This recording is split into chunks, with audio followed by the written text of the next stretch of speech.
Conversa de bastidor com Bela Megali.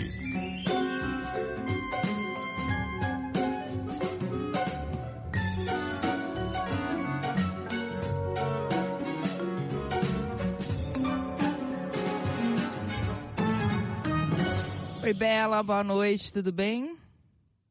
Boa noite, Débora, boa noite, Carol, boa noite, ouvintes. Oi, Bela. Bela, e essa história hein, do ministro Luiz Fux pedir para mudar de turma, os ministros da primeira turma foram pegos de surpresa? Débora, foram sim. Logo que a notícia veio à tona, eu procurei magistrados da primeira turma e 3 deles me confirmaram que não estavam sabendo de nenhum movimento no Fux nesse sentido.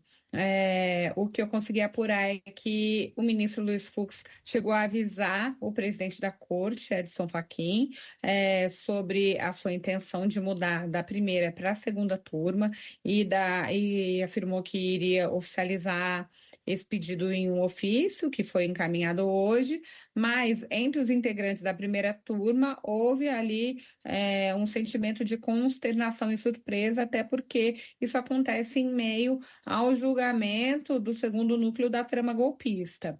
A gente vê que o Fux tem tido uma posição de isolamento, de absolvição, não só de Jair Bolsonaro, mas de outros réus ali da trama golpista, tem sido voto vencido, e tem uma leitura entre os integrantes da primeira turma que isso deve ter pesado para que o Fux faça esse movimento. Eles não descartam, porém, que haja outras questões aí no radar do Luiz Fux para ele fazer esse pedido, já que vale a gente lembrar que na segunda turma, hoje está aí o ministro Gilmar Mendes, que é um desafeto declarado de Fux.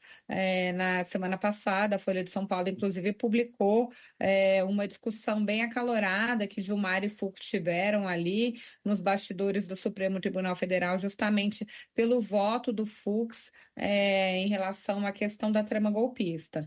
Então, existe essa surpresa na primeira turma e também essa leitura que o isolamento pode ter pesado para que ele faça essa mudança, mas que também vai encontrar um desafeto grande ali na frente, que é o ministro Gilmar Mendes. E, além disso, o presidente da corte, Edson Fachin, precisa consultar a ministra Carmen Lúcia, porque ela é a mais antiga da primeira turma, então ela teria a preferência de fazer essa mudança com a saída de Luiz Roberto Barroso.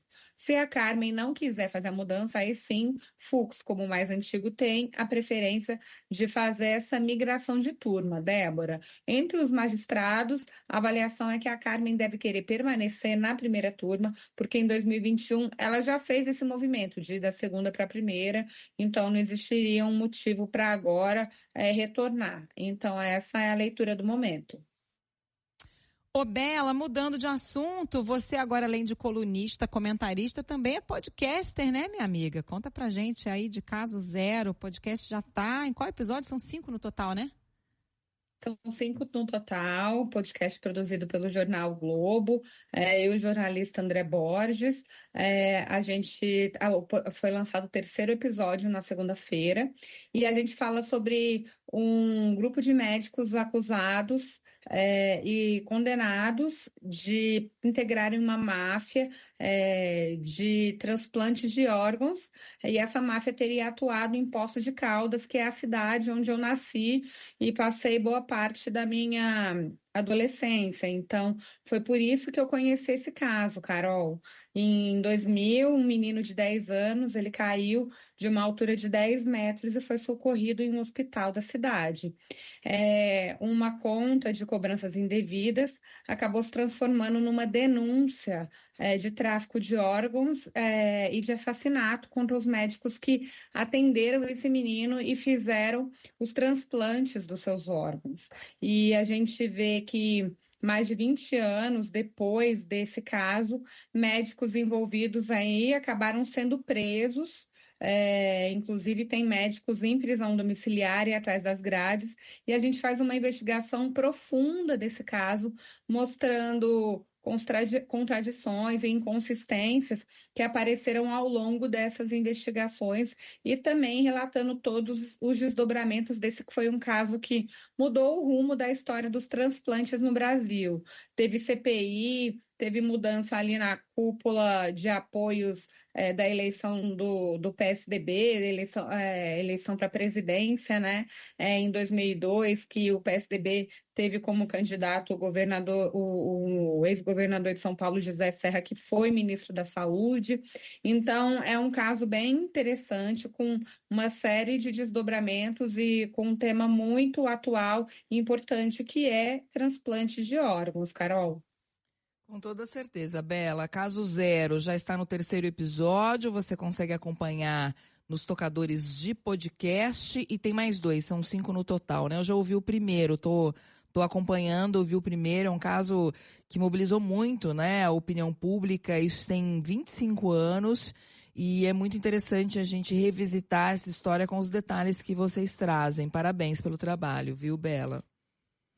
Obrigada, Débora. Foi um trabalho de 3 anos de apuração. Então, a gente entrevistou mais de 30 pessoas, reviramos milhares de páginas de documentos, inquéritos policiais, decisões judiciais, enfim. Conseguimos falar pela primeira vez com os médicos acusados, eles nunca deram entrevista e pela primeira vez eles também contam a sua versão da história. Então, convido aqui o nosso ouvinte a também acompanhar Caso Zero, em todas as plataformas, né? Um podcast produzido pelo Jornal o Globo e que a gente se dedicou bastante para trazer. Obrigada, Bela. Beijo. Até quinta. Obrigada a você, a Carol, aos ouvintes e até quinta-feira. Beijo, Bela.